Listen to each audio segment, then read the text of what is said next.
Welp, Gwen Stefani's trainwreck I'm Japanese interview seems to have had wider consequences than just giving us scoliosis from all that cringing. According to a blind item shared by gossip mogul Deuxmoi, the pop star's PR team has allegedly cost her positive coverage from dozens of outlets because of how they reacted to the release of her interview.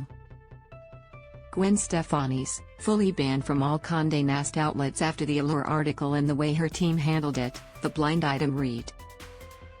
No covers, no positive interviews, no reviews of her products, no glossy Vanity Fair fashion couple write-ups for her and Blake Shelton, at least not for the time being. She made her bed and now has to lay in it, alone, without the Harajuku girls to give her personality.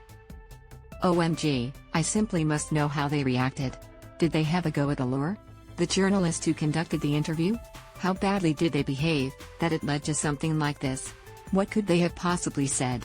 To put the alleged ban into perspective, Condé Nast owns Glamour, GQ, Pitchfork, Teen Vogue, The New Yorker, Vanity Fair, and Vogue, just to name a few. It's currently the parent company of 25 publications, none of which will be covering Stefani for the foreseeable future as this blind item is legit.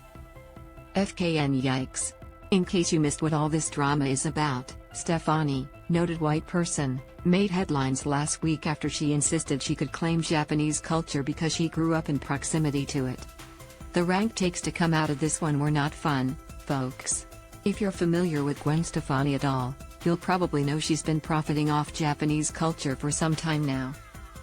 Her first album Love.Angel.Music.Baby was awash with imagery and caricatures of Japanese Harajuku culture. She even had 4 Japanese backup dancers who she named Love, Angel, Music and Baby, because using Asian women as silent, sexy props is totally normal and not at all problematic.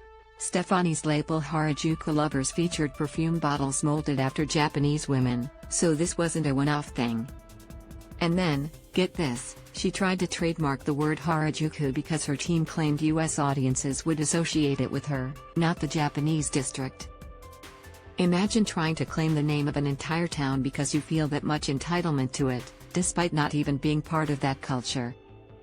But sure, the 2000s were a different time and we were far less aware that cultural appropriation could be a sinister force. Filipina-American journalist and senior editor of Allure Jessa Maria Callejer took this into account when she sat down to speak to Gwen Stefani about her new beauty line GXVE, and asked her if she had learned anything from those days.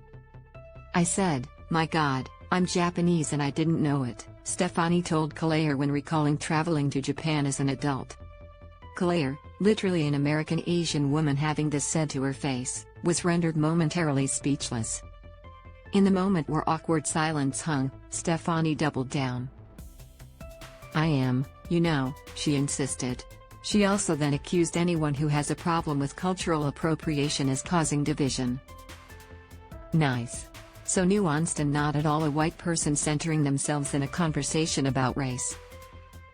The Allure article went to town on Stefani and pointed out the many ways she's profited off Asian aesthetics, despite her silence on the rising level of hate crimes against Asian people in America. You can read the iconic piece here.